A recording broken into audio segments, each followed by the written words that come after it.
لیکن اب تو آیا ہوں میں اس مرحلے تک جس مرحلے پر آج بات کو روک لینا ہے. لیکن اب آف دا ریکارڈ جب باتیں ہو رہی ہیں تو سنتے چلو, پھر واپس چلو سورہ حالات کی طرف, جس کی ایک آیت میں تمہاری خدمت میں کوٹ کی, کانا سائیوں کو مشکورہ.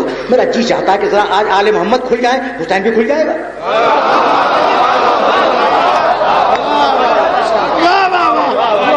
اچھا بھائی یہ کون ہے حسین؟ حسین المنی.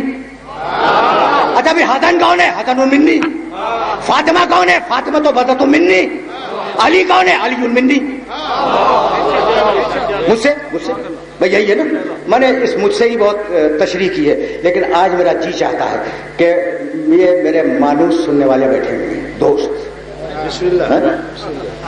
اگر روبرو نہ سنا ہو تو کسی نہ کسی وسیلے سے تو سنا نہیں.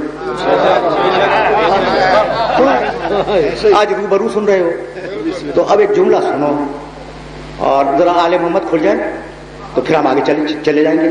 میں جملہ سنو, وہ یہ کہ دین تمہیں میراث میں ملا ہے, تحقیق کر کے کتابیں پڑھ کے نہیں آئے ہو. تمہارے باپ نے کہا یہ دین ہے, تم نے مان لیا, اور انہیں ان کے باپ نے دیا تھا, اور انہیں ان کے باپ نے دیا تھا, اور انہیں ان کے باپ نے دیا تھا. یا ہوا تو یہ, اگر اس کے علاوہ ہوا ہو تو تم بتلا دو کہ بھائی میں نے تو دین اپنے باپ سے لیا, انہوں نے دین اپنے باپ سے لیا, انہوں نے دین اپنے باپ سے لیا, دین وراثت میں آیا. بس ٹھیک ہے نا, دین ہمارے پاس وراثت میں آ گیا. اچھا اب بیک کرو, ذرا الٹو. مجھے دین کس نے دیا؟ میرے باپ نے. تمہاری مثال کیا دی؟ اچھا انہیں کس نے دیا؟ ان کے باپ نے. انہیں کس نے دیا؟ ان کے باپ نے. آگے لیتے جاؤ, ہم بہت پہنچے ہمارے رسول میں. بھائی انہیں کس نے دیا؟ صحابی نے. چلو مان لیتے ہیں, ٹھیک ہے نا. اچھا اب سوال ہے کہ صحابی کو کس نے دیا؟ وہ نہیں کہے گا کہ میرے باپ نے.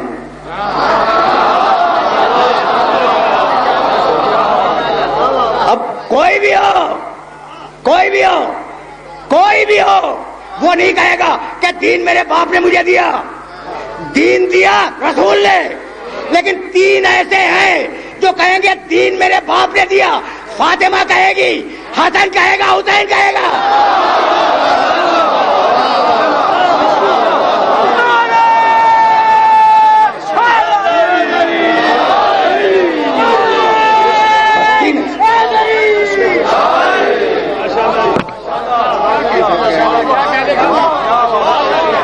میسج ہے نا, میں نے چاہا کہ تم تک آج کا میسج پہنچ جائے. اچھا سمجھ کی بات ہے بھی, یعنی میں اپنے بزرگ کو مخاطب کر رہا ہوں, لیکن ایک مخاطب آپ بھی ہیں کہ میں خطابت جانتا ہوں لیکن خطابت کرتا نہیں ہوں. جتنا وقت استدلال آل محمد میں صرف ہو جائے وہ غنیمت ہے. کتنے میڈیا ہیں, کتنے وسائل ابلاغ ہیں جو اپنی پوری توانائیاں آل محمد کے خلاف صرف کر رہے ہیں. ایسا ہو رہا ہے نا.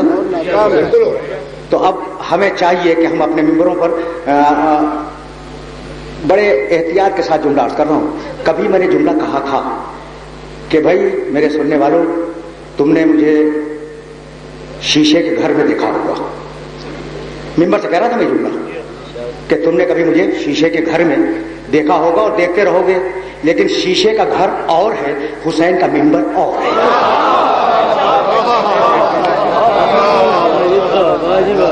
ٹھیک ہے نا. اچھا تو اب ایک جملہ اور سنتے جاؤ. بس تین ہی ہیں جو کہیں گے کہ دین ہمیں ہمارے باپ سے ملا, اور کوئی نہیں کہہ سکتا. ٹھیک ہے نا, وہ تین تم جانتے ہو. اچھا اب علی کا سوال نہ اٹھانا, علی کا سوال نہ اٹھانا. یہ کہ کیا چاہتے ہو کہ علی کے سلسلے میں کوئی جملہ کرو؟ ضرورت نہیں ہے.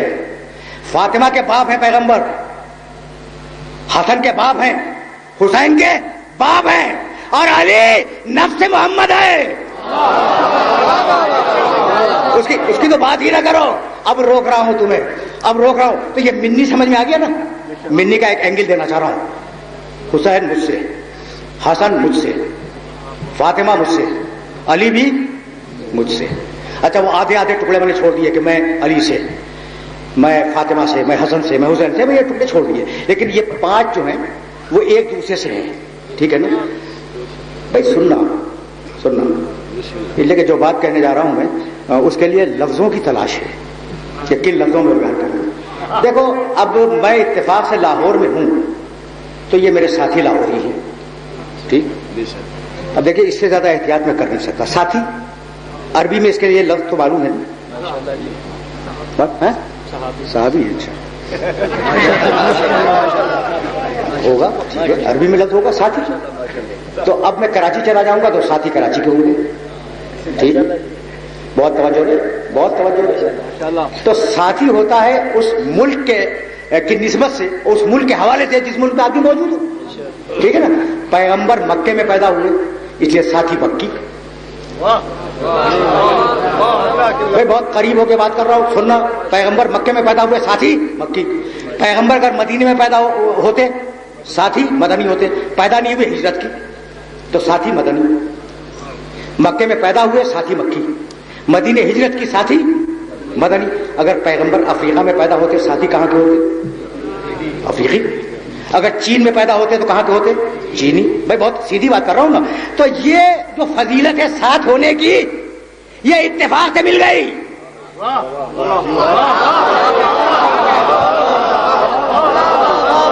یہ جو ساتھ ہونے کی فضیلت ہے یہ اتفاق سے مل گئی کہ مکے میں پیدا ہو گئے اس لیے ساتھی مکی, مدینے ہجرت کی اس لیے ساتھی مدینے والے. اگر کہیں اور پیدا ہوتے تو ساتھی وہاں کے ہوتے.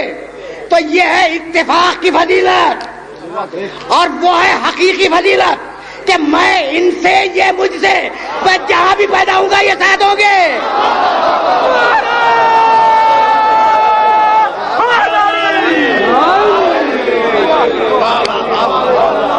کیا بات ہے.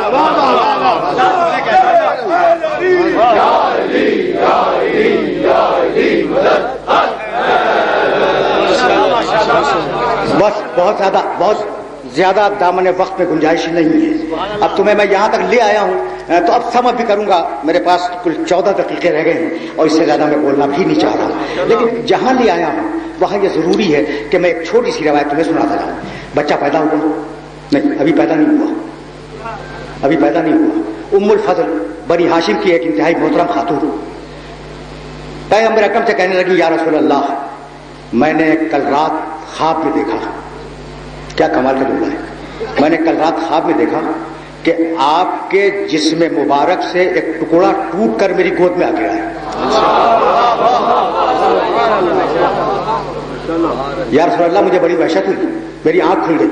کہا مبارک ہو, وحشت کی بات نہیں ہے. میری بیٹی فاطمہ کا دوسرا بیٹا پیدا ہوا اور تمہیں اس کی پرورش کرنی ہوگی. یہ ہے اس کی تعبیر. اب منی سمجھ میں آیا.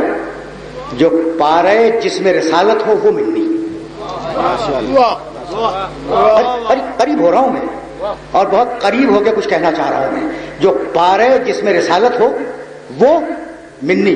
روکوں گا تمہیں, اس مقام پر تمہیں روکوں گا, اور روکنے کے بعد یہ جملہ کہنا چاہوں گا. دیکھو حسن و حسین کی فضیلتیں توأم ہیں, جوڑی ہوئی ہیں. تنہا حسین کی فضیلت مل جائے مشکل سے ملے گی, مشکل سے ملے گی. تنہا حسن کی فضیلت مل جائے وہ بھی مشکل سے ملے گی. میں بہت عجیب و غریب بات کہہ رہا ہوں. پیغمبر نے جہاں بیان کیا دونوں کو ملا کے بیان کیا. الحسن والحسین سیدہ شباب اہل الجنہ. کتنے بڑے ہیں بچے جب 7 سال کے تھے, ایک 6 کا اور ایک 7 کا, تو پیغمبر اکرم اس دنیا سے چلے گئے.